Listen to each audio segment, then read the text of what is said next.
नमस्कार, मी सविता पाटील जळगाव ह्या चॅनलमध्ये तुमचं स्वागत आहे। आणि बघा इकडे आम्ही सगळ्या नळ्या वगैरे सगळ्या पसरून घेतलेल्या आहेत। आपल्या ठिबकच्या नळ्या रेडी झालेल्या आहेत आता। आणि इकडे पाठीमागे बघा माझ्या इकडे दिनेशचे पप्पा जे काठ्याचं माप असतं ते काठ्याचं माप घेऊन आणि असं 4 फुटाचं अंतर आहे आमचं ठिबकचं, तर त्या अंतरावर ते नळ्या ठोकतायत बघू शकता तुम्ही।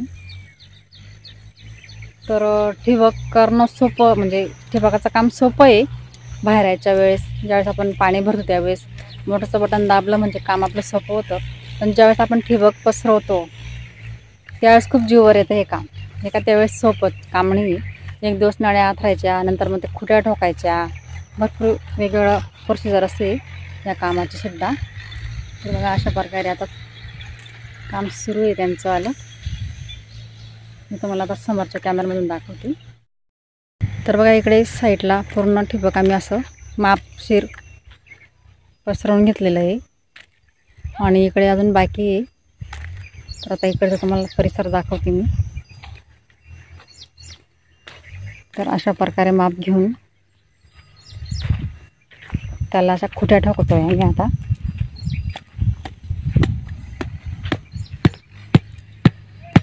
बघा अशा प्रकारे काम चालू आहे। सोपं आहे काय काम? काम खूप सोपं आहे।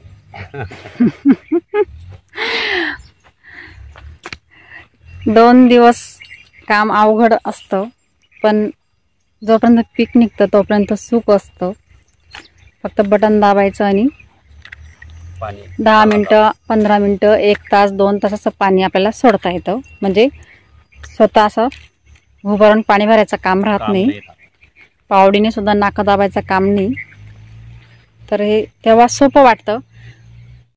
पण ज्यावेळेस आपल्याला पीक लागवड करायचं आहे त्यावेळेस आपल्याला ज्यावेळेस नळ्या जमा करायच्या असतात त्यावेळेस भरपूर टेन्शन येऊन जातं।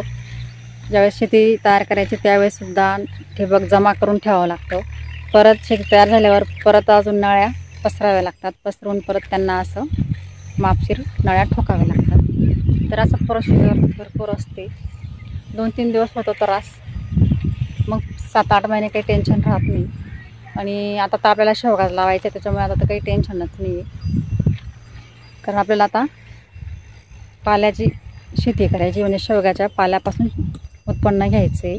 भरपूर ऑर्डरी अशा पेंडिंग राहून गेलेल्या आहेत आपल्याला। आणि आज काही रुमाल वगैरे बांधायचं काम आलं नाही, कारण बघू शकते मी वातावरण बघा, बिलकुल ऊन नाही आज। पूर्ण असं पावसाळा वातावरण तयार झालेलं आहे आणि वाटत नाही पाऊस येईल असं, पण वेगळंच वातावरण तयार झालेलं आहे आज। त्याच्यामुळे आज काही रुमाल वगैरे काही बांधलेला नाही आहे मी। आणि इकडे समोर बघा दिनू पण येतोय आणि त्याला मी पाण्याच्या बॉटल घ्यायला पाठवलं होतं। तर बघा तो पण आणतोय पाण्याची बॉटल, कारण इथं माठ आहे शेतामध्येच, पण इथून तिकडे जायला थोडं दूर पडतं म्हणून त्याला म्हटलं बॉटल घेऊन ये। तर अशा प्रकारे आज आमचं काम सुरू आहे।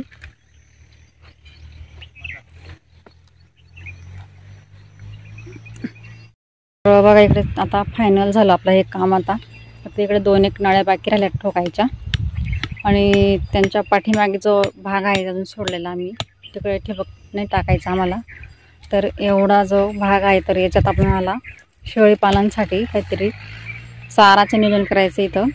तर आपल्याकडे तुती पण आहे, जे तुतीची झाडं आहेत आपल्या फार्म हाऊसवर, तर त्याचे पण रोपं तयार करून आम्हाला तिथं लावायचा असा विषय चालू आहे आता आमचा शेळीसाठी। कारण पाऊस जर राहिला तर जास्त पाऊसमध्ये त्यांना टाईमवर चारा वगैरे भेटत नाही, त्याच्यामुळे आता नियोजन चालू आहे तिकडे काहीतरी तुतीचं रोपं लावायचे किंवा सेवाबाची रोपं लावायची।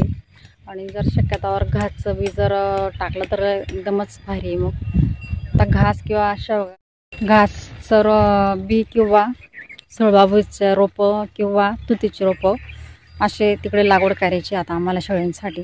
10-12 शेळ्या झालेल्या आहेत आपल्या मस्त आता। तर आजच्या व्हिडिओ तुम्हाला कसा वाटला कमेंट बॉक्समध्ये नक्कीच सांगा।